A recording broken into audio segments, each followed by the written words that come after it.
नमस्कार, बुलेटिन में आपका स्वागत है। मैं हूं आपके साथ आशा सरमाल। चलिए शुरुआत करते हैं जम्मू कश्मीर से जुड़ी खबरों की। सबसे पहले आपको बड़ी खबर दिखाते चले। आरएसपुरा आपको लिए चलेंगे, जहां पर आरएसपुरा से फरार 2 पाकिस्तानी नागरिक गिरफ्तार कर लिए गए हैं और पंजाब पुलिस ने दोनों आरोपियों को गिरफ्तार कर लिया है।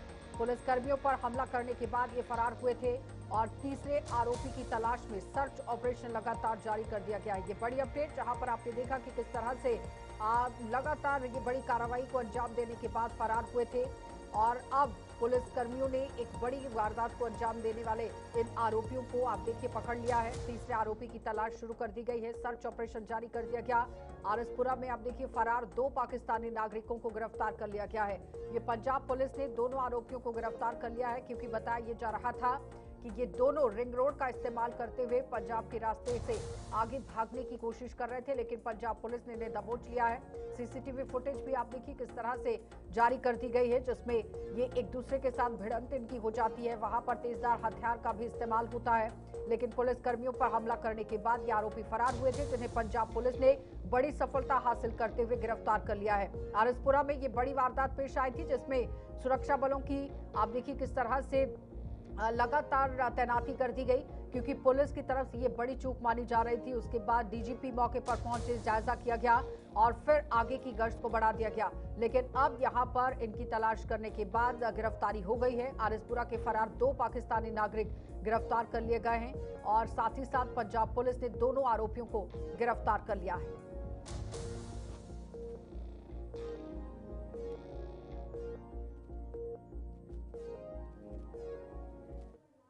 एक और बड़ी खबर आपको दिखाते चले, जहां पर राज्य का दर्जा बहाली पर सीएम का बड़ा बयान जारी किया गया। अब देखिए सीएम की तरफ से ये बड़ा बयान दिया गया है। सीएम ने कहा कि प्रक्रिया धीमी लेकिन उम्मीद बरकरार है और गृह मंत्री से बातचीत के बाद ही यहां पर्यटन स्थल खुले हैं। ये बड़ी अपडेट है और सीएम की डेली वेजर से सीधा संवाद करने की भी अपील है। ये एक बड़ी और राहत भरी खबर, जहां मुख्यमंत्री उमर अब्दुल्ला ने राज्य का दर्जा बहाल किए जाने के मुद्दे पर प्रतिक्रिया देते हुए कहा कि जब राज्य का दर्जा मिलेगा तब हम सभी संतुष्ट होंगे। उन्होंने माना कि प्रक्रिया थोड़ी धीमी जरूर है, लेकिन उम्मीद आज भी बरकरार है और उम्मीद जताई जा रही है कि राज्य का दर्जा बहाल कर दिया जाएगा। जम्मू में यहाँ देखिए अपनी बात उन्होंने रखी है। मुख्यमंत्री ने बताया कि वे केंद्रीय गृह मंत्री अमित शाह के संपर्क में थे और पर्यटन स्थलों को दोबारा खोलने को लेकर लगातार बातचीत चल रही थी। उन्होंने कहा कि कल से पर्यटन स्थलों को खोल दिया गया है, जिससे पर्यटन गतिविधियों को बढ़ावा मिलेगा। वहीं दैनिक वेतन भोगियों द्वारा किए जा रहे प्रदर्शन को लेकर मुख्यमंत्री ने कहा कि अगर उन्हें कोई समस्या है तो वह सीधे उनसे आकर बात करें। उन्हें अपील की गई है किसी के दबाव में आकर विरोध प्रदर्शन ना करें, बल्कि संवाद के जरिए समाधान निकाला जा सकता है, उसे निकालने की कोशिश करें। तब तक मुतमईन नहीं होगा जब तक हमें मिलता नहीं है। अब चलिए, प्रोसेस चल रहा है। प्रोसेस में वक्त ज्यादा लगा।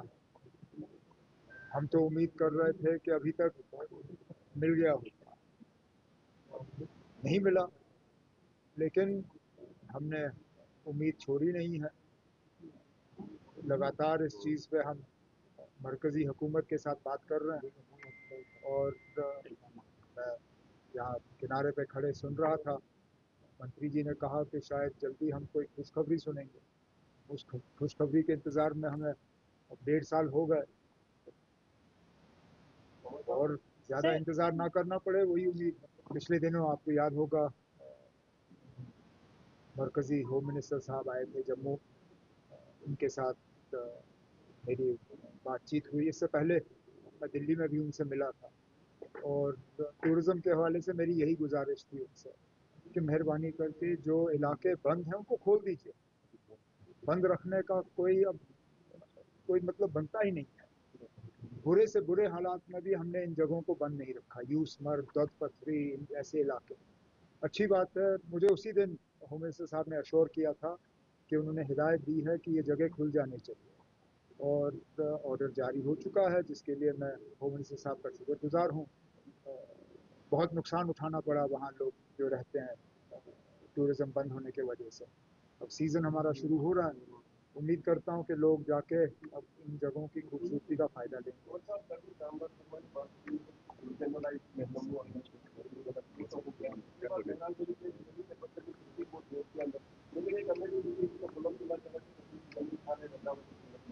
वो तो अब, लेकिन उसके बाद फिर हकीकत सामने आई ना, मुकदमा उसके खिलाफ हुआ था। आज क्या हुआ जो कल नहीं था? कहा हुआ है इनसे कि असेंबली के फ्लोर पे कहा हुआ है कि एक प्रोसेस के तहत, एक टाइम टेबल के तहत इनको रेगुलराइज किया जाएगा। अब अगर इनको कोई उकसा रहा है, कोई अपने सियासी फायदे के लिए इस्तेमाल कर रहा है, तो उनको ये गलती नहीं करनी चाहिए। मैं वो शख्स हूँ, आप प्यार से मुझसे कुछ भी मांगो, मैं करने के लिए तैयार हूँ। मुझे डराने की कोशिश करोगे, धमकाने की कोशिश करोगे, फिर कुछ नहीं होगा। अगर इन लोगों ने कुछ कहना है, आके मुझसे बात करें। ये जो सड़कों पे एहतजाज करने का सिलसिला किसी के दबाव में आके कर रहे हैं, ये अच्छी बात नहीं है। उनके लिए भी अच्छी बात नहीं है और उनके मुस्तकबिल के लिए भी अच्छी बात नहीं है। जब हमने असेंबली में कहा हुआ है कि इस साल एक पॉलिसी के तहत जो है इनके रेगुलराइजेशन का टाइम टेबल जो है, विधि एवं न्याय मंत्रालय के अधीन न्याय विभाग आज श्रीनगर में ही यहां टेली लॉ गतिविधियों पर केंद्रित एक क्षेत्रीय कार्यशाला का आयोजन किया गया और इस कार्यशाला का उद्देश्य डिजिटल प्लेटफॉर्म के माध्यम से आम नागरिकों, विशेषकर दूरदराज और वंचित समुदाय तक न्याय की पहुंच को सशक्त बनाना था। कार्यशाला में मुख्य अतिथि के रूप में केंद्रीय मंत्री अर्जुन राम मेघवाल मौजूद रहे। उन्होंने तकनीक आधारित कानूनी सहायता की अहमियत पर प्रकाश डाला और न्याय प्रणाली को अधिक पारदर्शी और सुलभ बनाने पर जोर दिया। Ladies and gentlemen, we welcome our today's chief guest, Honorable Union Minister of State, Independent Charge for Law and Justice, Government of India, Shri Arjun Ram Meghwal ji. With him, we also welcome the Honorable Chief Minister, Jammu and Kashmir, Shri Umar Abdullah ji.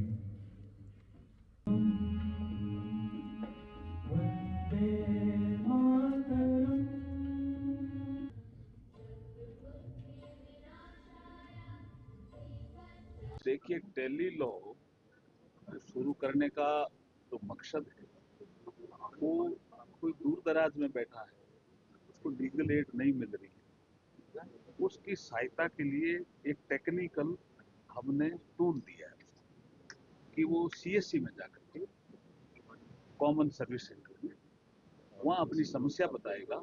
तो वहाँ एक list है, panel lawyer उस area का कौन है, उससे वो बात करेंगे, उसको वो समस्या बताएंगे, तो वो लीगल एड देंगे।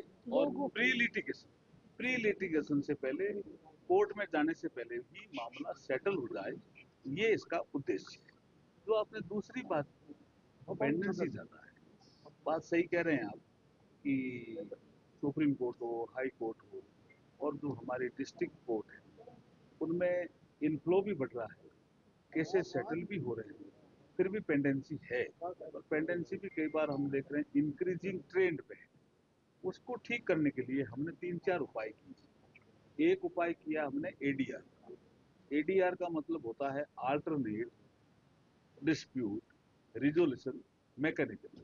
अब इसका ये टेलीलॉ तो एक प्री लिटिगेशन है, मुकदमा हो ही नहीं उससे पहले सलाह, लेकिन मुकदमा भी हो गए, क्या करें? तो आर्बिट्रेशन को हम तेजी से आगे बढ़ाएं, मीडिएशन को हम तेजी से आगे बढ़ाएं, हम कंसिलिएशन को तेजी से आगे बढ़ाएं, तो सेटल जल्दी हो जाएगा। एक कॉमर्शियल कोर्ट हमने सेटअप की। कुछ मामले ऐसे होते थे जो कोर्ट में जाते थे और कुछ जज ऐसा समझते थे भी हम तो ये तो कॉमर्शियल मामला है, तो जो कॉमर्शियल कोर्ट सेटअप हुए उससे भी मामलों के निस्तारण में तेजी हुई है। एक और हमने प्रयास किया है जिसको हम बोलते हैं एजिंग एनालिसिस। कौन सा मुकदमा 40 साल से चल रहा है, कौन सा 50 साल से चल रहा है, उसको पहले सुने। हम कुछ ऐसे प्रयास कर रहे हैं जिससे आपको लगेगा कि जो पेंडेंसी है उसको हम कम करने में सफल होंगे। और मुझे पूरा विश्वास है कि हम टेक्नोलॉजी की सहायता से। कैबिनेट मंत्री जावेद अहमद राणा ने कहा कि आने वाले समय में पाकिस्तान को पानी की बूंद बूंद के लिए तरसना पड़ेगा। उन्होंने कहा कि जम्मू कश्मीर के कठुआ जिले के ही यहां शाहपुर कंडी प्रोजेक्ट की अगर बात करें तो लगभग तैयार हो चुका है और अगले 1 महीने के भीतर इसे चालू कर दिया जाएगा। मंत्री ने स्पष्ट किया कि ये परियोजना पूरी तरह से हमारी है और इसके शुरू होने के बाद पाकिस्तान का पानी रोक दिया जाएगा। उन्होंने कहा कि हमें पाकिस्तान की फिक्र नहीं करनी चाहिए क्योंकि ये हमारा पानी है और पाकिस्तान खुद ही अपनी मुश्किलें बढ़ा रहा है। शाहपुर कंडी प्रोजेक्ट का ही मकसद क्षेत्र में पानी की आपूर्ति को मजबूत करना और सीमावर्ती सुरक्षा को ध्यान में रखते हुए जल संसाधनों का नियंत्रण करना है। और मुझे उम्मीद है कि इंशाअल्लाह चंद महीनों में ये जो प्रोजेक्ट है ये तैयार हो जाएगा और इस एरिया के इस्तेमाल के लिए इसको हम यूटिलाइज कर पाएंगे। सर पाकिस्तान का पानी रोका जाएगा। अब मुझे बताइए पाकिस्तान के साथ आपको क्या शरारत है? जिन्हें दे उन बेचारों को, साइड पे पड़े हुए हैं, वो अपनी मौत खुद मर रहे हैं, क्या जरूरत है? नेता प्रतिपक्ष सुनील शर्मा ने पहलगाम हमले के बाद बंद किए गए पर्यटन स्थलों को दोबारा खोलने के उपराज्यपाल मनोज सिन्हा के फैसले का स्वागत किया है। सुनील शर्मा ने कहा कि ये कदम स्थानीय पर्यटन उद्योग और रोजगार के लिए सकारात्मक कदम है।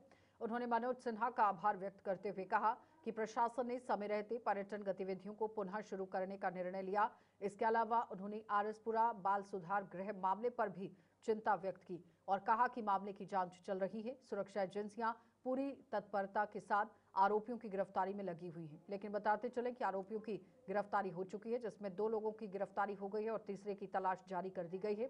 सुनील शर्मा ने आश्वासन दिया कि जल्द ही इस मामले में सफलता भी मिलेगी और दोषियों को सख्त कार्रवाई भी दी जाएगी।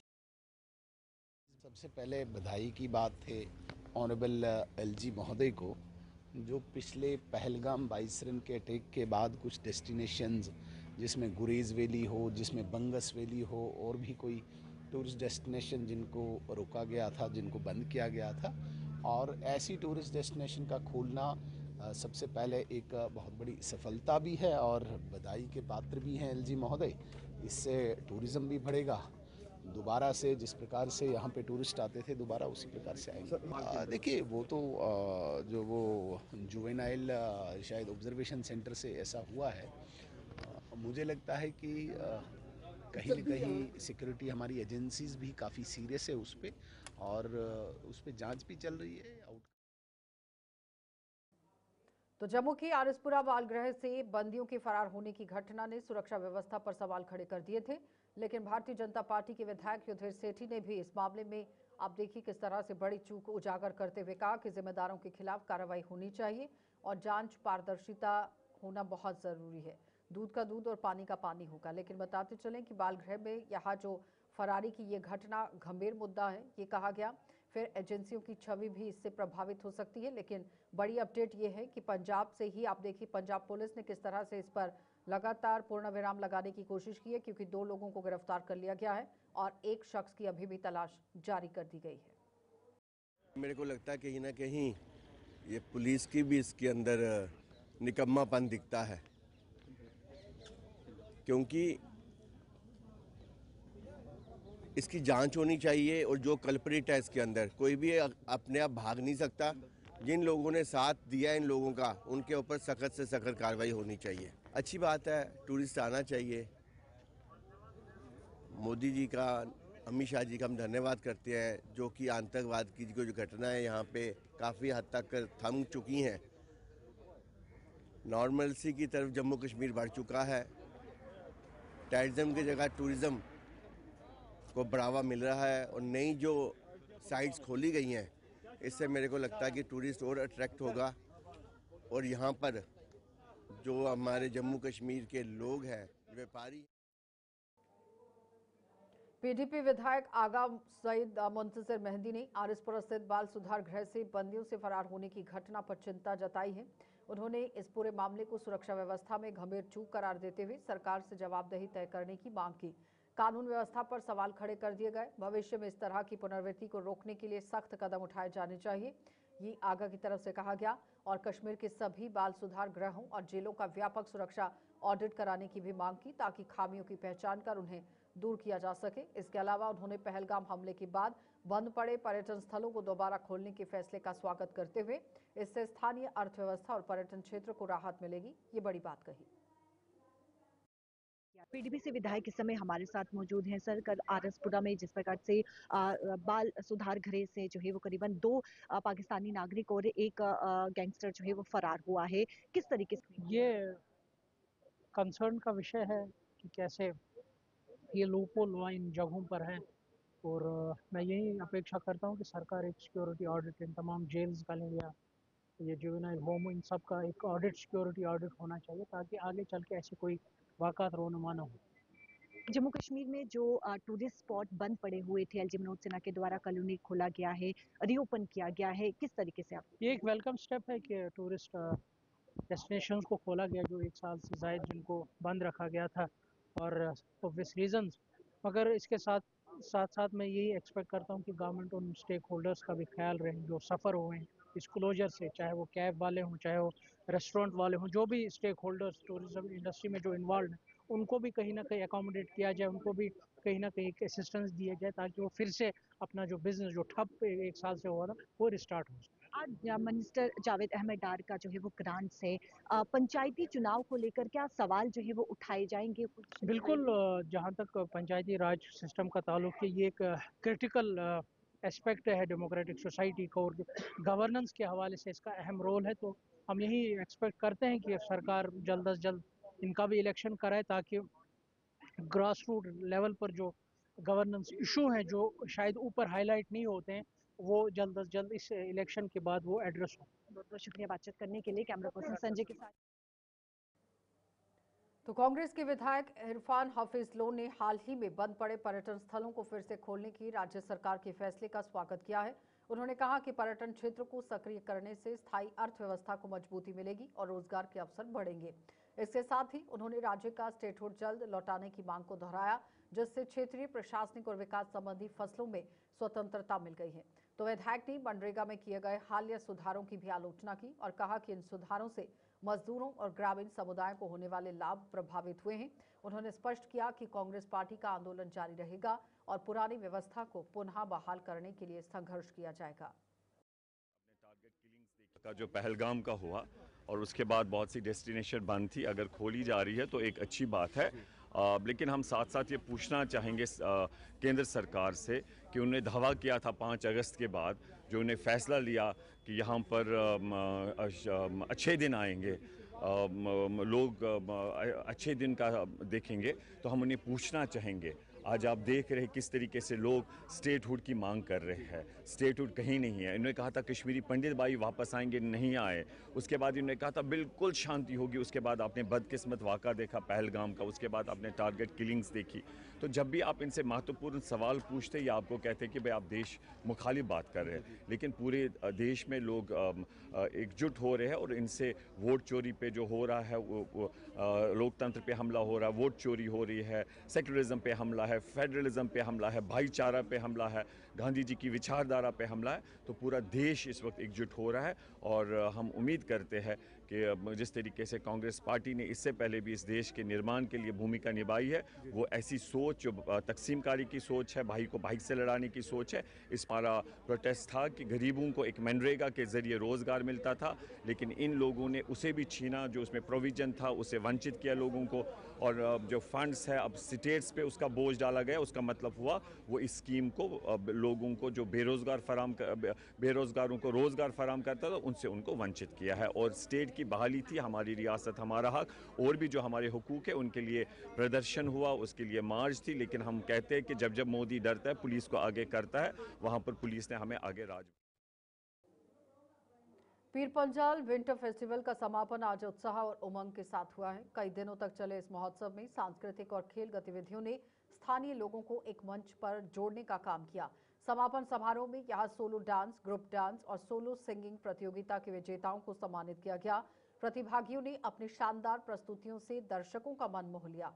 खेल प्रतियोगिता में यहाँ क्रिकेट, खो खो, वॉलीबॉल की विजेता और उप विजेता टीमों को भी पुरस्कार दिए गए और खिलाड़ियों ने खेल भावना और टीम वर्क का बेहतरीन प्रदर्शन किया। ये देख के बहुत मुझे खुशी हुई कि बच्चों से ज़्यादा, लड़कों से ज़्यादा जो आजकल की लड़कियां हैं, उनमें जो जज्बा है आगे बढ़ने का, काम करने का, और घर में ना रह के कोई हम काम करें, कोई प्रोडक्टिव काम करें, देश में हाथ बढ़ाएं। सो ये जो मुझे जज्बा दिखा, ये इसको मैं सैल्यूट करता हूं और मुझे बहुत अच्छा लगा। इतनी लड़कियों ने आके पार्टिसिपेट किया। बच्चों की टीमें बहुत अच्छी थी, हर गेम में थी, वॉलीबॉल, क्रिकेट, खो खो, बहुत अच्छी पार्टिसिपेशन थी। फ़ौज ने बहुत अच्छा एक इवेंट ऑर्गेनाइज़ किया और हमें बड़ी खुशी है कि हम इनके साथ जुड़ सके। मेडिकल के क्षेत्र में हमने अभी यहाँ पे हम फ़ौज के साथ बात कर रहे हैं। हम डायलिसिस के लिए ब्लड डायलिसिस यूनिट लगाना चाहते हैं, जो हमने फ़ौज को प्रपोज़ किया कि आप पोठा में जो आपकी MH है उसके अंदर आप एक विंग बनाइए, आप इंफ्रास्ट्रक्चर तैयार करो, कमरा लगाओ और 2 मशीन्स हम वहाँ इंस्टॉल करना चाहते हैं फ्री ऑफ चार्ज, जो यहाँ के लोगों को जिनको डायबिटीज़ है उनकी ब्लड डायलिसिस के लिए वो हम 2 यूनिट्स यहाँ पे लगवाएंगे। उसके अलावा अभी हमारी बात चल रही है 16 RR ने बहुत सारे प्रोग्राम यहाँ पर ऑर्गेनाइज किए, जिसमें कल्चर प्रोग्राम था, यहाँ पर बच्चों की गेमें थी, क्रिकेट टूर्नामेंट था, वॉलीबॉल था, स्कूलों में और बहुत सारी गेमें जो वो इसमें शामिल थी। और आखिर में यहाँ पर हमारे लिए ख़ास करके हमारी रजौरी पुंछ के लिए यहाँ पर एक मुशायरा करवाया गया, जो कि डिग्री कॉलेज सुनकोट में हमारी आर्मी की जानिब से हुआ। आज जबकि फाइनल प्रोग्राम है, इस फाइनल प्रोग्राम में हमारी इंडियन आर्मी ने इंटरनेशनल हमारे एक सिंगर काबिल बुखारी को लाकर यहाँ के लोगों को महसूस करने का एक मौका दिया। मैं समझता हूँ कि जहाँ पर हमारी इंडियन आर्मी सरहदों की हिफाजत करती है, मिलिटेंसी का मुकाबला करती है, वहीं दूसरी तरफ हमारे बच्चों को, हमारे यूथ को, हमारे लोगों को अवेयर भी करती है और साथ में हमारे लोगों की हेल्प भी करती है। हमारी इंडियन आर्मी एक दर्द दिल, एक मोहब्बत वाली वर्ल्ड में मानी जाती है। मैं बहैसियत चेयरमैन पीर पंजाल अवामी डेवलपमेंट फोरम शुक्रिया अदा करूँगा सेक्टर RR का और 16 RR का, कि उन्होंने ये बेहतरीन प्रोग्राम, तारीखी प्रोग्राम करवाकर लोगों के दिल जीतने में। पुंछ में assistant commissioner food safety Tariq Mahmood की अगुवाई में म्युनिसिपल काउंसिल और पुलिस और अन्य विभागों की एक टीम ने आज पुंछ बाजार का दौरा किया। इस दौरान इस दौरे का मकसद रमजान के पवित्र महीने के आने से पहले खाने की चीजों की गुणवत्ता और रेट लिस्ट की जांच करना था। इस दौरान दुकानदारों को सख्त हिदायतें दी गई कि रमजान के दौरान खाद्य पदार्थों की गुणवत्ता से कोई समझौता न किया जाए। अधिकारियों ने यहाँ दुकानदारों को अतिक्रमण भी न करने की हिदायत दी गई, ताकि आने वाले जो दिन हैं उसमें लोगों को कोई दिक्कत ना हो। और इस दौरान कई जगहों से अतिक्रमण हटाए भी गए। प्रशासन ने भरोसा दिलाया कि रमजान के दौरान लोगों को अच्छी क्वालिटी के खाद्य पदार्थ मिले हैं और इसके लिए निगरानी जारी रहेगी। रमज़ान की शुरुआत होने वाली है, तो बिफोर रमज़ान जो है ये हमने चेकिंग जो है डिफरेंट फूड आइटम की चेकिंग की है। तमाम शॉपकीपर्स को अवेयर किया हमने कि आपने खाने पीने की जो भी चीज़ें एक तो ताज़ा लानी है, क्वालिटी की लानी है, साफ़ सुथरी लानी है, अच्छी, उसका रख रखाव अच्छा रखना है, ताकि पब्लिक तक जो चीज़ पहुँचे, वो सब्ज़ी हो, वो मीट हो, बाकी कोई चीज़ हो खाने पीने की, जितनी वो साफ़ सुथरी हो, अच्छी हो और क्वालिटी की हो। बड़ी फोकसिंग हमारी यही है कि हर चीज़ जो ताज़ा, अच्छी और सुथरी मिले। कोई भी शॉपकीपर जो है वो रखने की ज़रूरत नहीं ये करे कि कोई ख़राब चीज़ रखी जाए या पब्लिक तक, आवाम तक कोई चीज़ ऐसी पहुँचे जो ख़राब हो, जिस पर उन पर कार्रवाई हो। हम ये नहीं चाहते हैं। शॉपकीपर्स को भी हमने अवेयर किया है, उनको अवेयरनेस स्पेशली दी गई है कि जो भी चीज़ आप लाओ, अच्छी लाओ, क्वालिटी की लाओ, बेहतर। सीजनल फ्रूट्स के लिए स्पेशली मैं आपके चैनल के माध्यम से अवेयर कर दूँ कि फ्रूट्स के लिए स्पेशल हमने कहा है कि जो शख्स भी ले, देख के ले, क्वालिटी का ले। तमाम जितने रेडी वाले हैं उनको हमने, जो लाइसेंसी लोग हैं हमारे, फूड सेफ्टी का लाइसेंस है जिनके पास, उन्हीं लोगों से परचेज करें, आम आदमी से ना करें जो आदमी बिलो स्टैंडर्ड का कोई चीज़ रखी है। अगर आपके कहीं आपको इन्फॉर्मेशन मिलती है, हमें अवेयर करें उस पर, ताकि हम उस पर कार्रवाई करें। जो चेकिंग है ये होनी चाहिए, क्योंकि रमज़ान आने वाला है। तो मैं खासकर बिजनेसमैन जितने भी हमारे मार्केट के लोग हैं, बिजनेस दुकानदार हैं, मैं इनसे अपील करूँगा कि रमज़ान में साफ़ सुथरी चीज़ दें लोगों को और अच्छी रेट लगाएं, ना कि रमज़ान समझ के कोई रेट ज़्यादा लगाए या कि ऐसी वैसी चीज़ जो ओवर डेट चीज़ें वो ना दें। और मैं लोगों से भी अपील करूंगा कि वो भी इन चीज़ों को की जांच करके जो है वो खरीदें, क्योंकि ये रमज़ान का महीना है और इसमें ये ज़रूरी है, बहुत ज़रूरी है कि ये होना चाहिए। म्यूनसिपैलिटी जो विजिट जो कर रही है, इसका हम चैनल का शुक्रिया करते हैं। इसलिए करना चाहते हैं जो फ्रूट के जो रेट हैं, जैसे इंजेक्शन लगा के जो रेट को फ्रूट को बढ़ाए, उस रेट को भी जो है तहकीकात की जाए कि रेट गरीब को जो रमज़ान के महीने में उसको जो रेट जेन्युइन लगने चाहिए। हमें पूरा ये विश्वास है ये फ्रूट जो इंस्पेक्टर साहब इसमें कार्रवाई करेंगे, जो दुकान के बाहर भी सामान लाते हैं उनको भी कार्रवाई होगी। रमज़ान का महीना है तो यहाँ कोई सड़े फ्रूट वगैरह या सब्ज़ी पनीर आप देखें क्या पोजीशन है इस वक्त, गोश्त की लोगों की ज़रूरत है। तो ये जो भी ताज़िया चीज़ें हैं वो लोगों को प्रोवाइड हो, और हम आपके माध्यम से यही गुजारिश करने चाहते हैं कि इसको अमली जामा दिया जाए ताकि लोग रात की सांस गुजारिश करते हैं। जो सीज़न के बगैर आ रहा है, जैसे वाटर मिलियन है, इस वक्त उसका सीज़न नहीं है, तो उसको कोई इंजेक्शन। जिला प्रशासन रियासी द्वारा लोगों की सुविधा के मद्देनजर मिनी सचिवालय में 3 दिवसीय पासपोर्ट मोबाइल सेवा शिविर लगाया गया, जिसका उद्घाटन आज डीसी निधि मलिक ने किया। आवेदकों को एक ही स्थान पर सभी जरूरी सुविधाएं उपलब्ध कराई जा रही हैं और आवेदन प्रक्रिया पूरी होने वेरिफिकेशन के बाद पासपोर्ट सीधे आवेदकों के घर तक भेजा जाएगा और इस शिविर का लोगों को भरपूर लाभ मिल रहा है और वो बड़ी संख्या में पासपोर्ट के लिए औपचारिकताएं पूरी करने के लिए लगे हुए हैं। और इससे पहले रियासी के लोगों को पासपोर्ट बनवाने के लिए आप देखिए जम्मू का या फिर उधमपुर का रुख करना पड़ता था, अब रियासी में भी ये सुविधा लोगों को मिलेगी। हमारी इस आपके चैनल की वसादत से मैं यहाँ रियासी के लोगों को एक रिक्वेस्ट करना चाहता हूँ कि वो ज़्यादा से ज़्यादा अपॉइंटमेंट ले ले, क्या ताकि ज़्यादा से ज़्यादा यहाँ फैसिलिटी ले ले। आज की डेट में हमारे 40 अपॉइंटमेंट्स थे, लेकिन हमारे 24 ही एप्लीकेंट्स आ गए। तो कल के हमारे 40 अपॉइंटमेंट्स खुले हुए हैं और परसों के भी 40 अपॉइंटमेंट्स खुले हुए हैं। तो डोर स्टेप फैसिलिटी देने के लिए हम यहाँ आए हैं, ताकि हम यहाँ पे ही उनकी डॉक्यूमेंट वेरिफिकेशन और बायोमेट्रिक कर पाए, ताकि उनको डोर स्टेप फैसिलिटी मिले और डोर स्टेप पे ही उनका पासपोर्ट मतलब through by post, through speed post उनके घर तक पहुँचे। यहाँ पे आके मतलब ये जो सुविधा आज हमें मिल रही है यहाँ पे रियासी में, बहुत ही अच्छी बात है। पहले भी मैंने 2 साल पहले अप्लाई किया था इसके लिए, पासपोर्ट के लिए, तो कहीं ना कहीं हमारे पास टाइम ना होने के कारण हम पीछे रह जाते हैं। तो ये सुविधा जो आज हमारे डिस्ट्रिक्ट में मिल रही है हमें, बहुत ही अच्छी बात है और इससे हमें बहुत ही प्रॉफिट मिल रहा है लोगों को।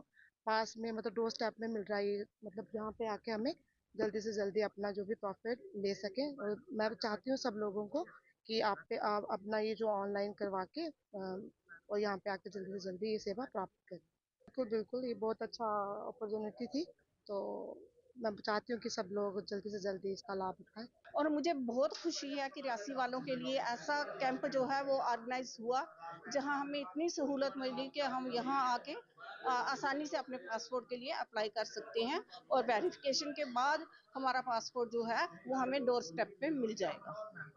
मैं सभी से रिक्वेस्ट करूंगी कि जो लोग पासपोर्ट बनवाना चाहते हैं, चाहे आपने बाहर नहीं भी जाना है, आपकी आइडेंटिफिकेशन के लिए पासपोर्ट का होना बहुत ज़रूरी है, वो आएँ और 3 दिन का जो ये कैंप लगा हुआ है उसका फ़ायदा उठाएं और ज़्यादा से ज़्यादा तादाद में लोग आएँ और यहाँ के फ़ायदा। मुझे तो काफ़ी सहूलियत मिली यहाँ आके, मैंने आते ही अपने डॉक्यूमेंट्स इनको सबमिट करवाए और अब पासपोर्ट फ़ोटो खिंचवाने के बाद। चलिए बुलेटिन में इतना ही, इजाजत दीजिए, नमस्कार।